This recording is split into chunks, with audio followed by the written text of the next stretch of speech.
Shalom, puji Tuhan. Doa saya kita semua tetap dalam keadaan baik, sehat. Dan saya percaya bahwa ada perlindungan, penjagaan Tuhan yang nyata, sempurna atas kehidupan kita. Dan kita sedang belajar, dan menurut saya pembelajaran dan pelajaran tentang kematian kedua ini sangat penting. Kita lebih pahami dari sisi-sisi yang lebih lengkap, sehingga kita punya pandangan dan kita bisa diteguhkan semua oleh Tuhan lewat kebenaran tentang kematian kedua ini. Karena itulah janji yang Tuhan berikan kepada gereja di Smyrna, ketika mereka tetap bisa konsisten, setia, dan mereka tidak perlu takut. Ada berkat yang luar biasa yang Tuhan berikan. Karena kematian kedua adalah sebuah peristiwa yang sangat-sangat mengerikan, sangat-sangat menentukan kekekalan hidup seseorang. Karena kita sudah belajar kemarin bagaimana kematian kedua ini adalah bagi mereka yang tidak mengalami yang namanya kebangkitan pertama. Kita semua akan mati, dan itu disebut kematian yang pertama. Tapi kita akan dibangkitkan, orang-orang yang percaya kepada Tuhan. Tetapi mereka yang tidak mengalami kebangkitan pertama, mereka dibangkitkan pada kebangkitan kedua, hanya untuk dilemparkan ke dalam lautan api yang menyala-nyala. Dan itu yang disebut kematian kedua. Karenanya Rasul Paulus dalam 1 Tesalonika 4 ayat 13 sampai ayat 18 berkata seperti ini. Selanjutnya kami tidak mau saudara-saudara bahwa kamu tidak mengetahui tentang mereka yang meninggal, supaya kamu jangan berduka cita seperti orang-orang yang tidak mempunyai pengharapan. Karena jikalau kita percaya bahwa Yesus telah mati dan telah bangkit, maka kita percaya juga bahwa mereka yang telah meninggal dalam Yesus akan dikumpulkan Allah bersama-sama dengan Dia.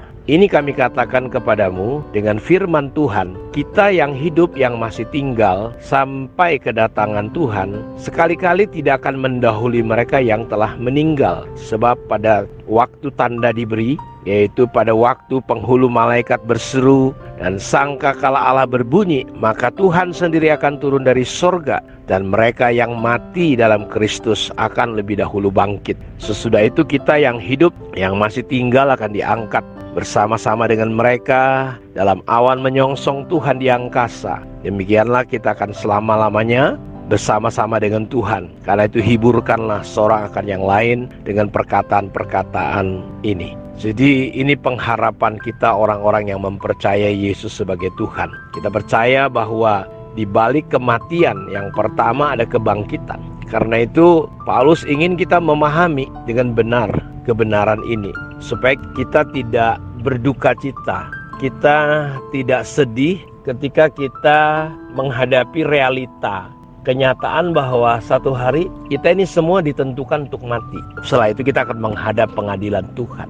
Dan Paulus ingin kita mengetahui kebenaran ini, bahwa ada pengharapan, ada penghiburan. Di balik kematian ada kehidupan. Orang-orang yang tidak memiliki iman kepada Yesus, mereka mengalami kebingungan. Makanya orang banyak takut mati. Padahal yang kita takuti sebenarnya bukan itu. Karena mereka tidak tahu kemana mereka setelah mati. Tetapi kita yang percaya kepada Tuhan, jangan sampai kita bersusah hati, bersedih hati seperti orang-orang yang tidak mengenal Allah. Karena yang benar adalah nanti waktu Yesus datang, di situ orang-orang yang percaya, yang mati dalam Tuhan, dia akan dibangkitkan. Kita yang masih hidup pada peristiwa kedatangan Tuhan, kita tidak akan pernah mendahului mereka yang sudah mati. Jadi orang yang mati dari mulai zaman Adam sampai pada kedatangan Tuhan, mereka yang mempercayai Tuhan, ya, nabi-nabi yang mempercayai, orang-orang yang mendengar nabi-nabi yang mempercayai, mereka akan dibangkitkan. Dan ini luar biasa sekali. Mereka dibangkitkan, dan kita yang masih hidup, kita tidak akan mendahului mereka yang sudah mati. Mereka duluan dibangkitkan, lalu yang masih hidup diubahkan. Dan di situ terjadi peristiwa yang disebut 1000 tahun damai. Kita masih hidup 1000 tahun damai.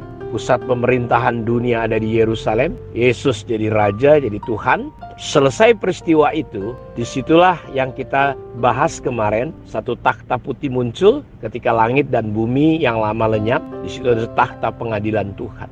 Dan orang-orang yang tidak masuk pada kebangkitan pertama, dia mengalami yang namanya kebangkitan di situ. Baru disitulah orang-orang dari zaman Adam, Hawa, mereka yang tidak bertobat, tidak percaya dengan kitab para nabi, tidak percaya dengan Yesus di zaman anugerah ini, mereka dibangkitkan. Tujuan dibangkitkan, mereka mungkin komplain kenapa mereka mengalami kesulitan, kesesakan, bahkan akan dimasukkan ke dalam lautan api. Di situ kita belajar kemarin, dibukalah kitab-kitab. Di situ diadili semua seadil-adilnya. Tidak ada alasan. Mereka diberitahu, dipertunjukkan bagaimana kehidupan mereka. Dan mereka yang tidak diketemukan namanya dalam buku kehidupan, mereka dilemparkan ke dalam lautan api.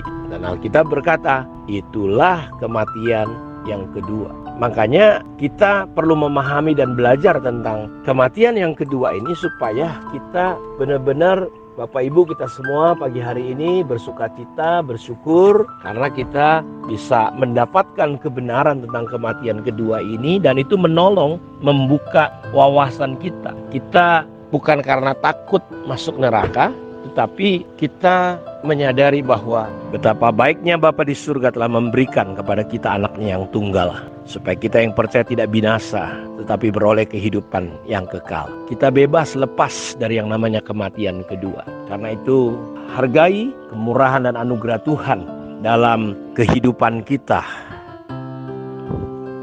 Ya, hargailah kemurahan dan anugerah dalam hidup kita.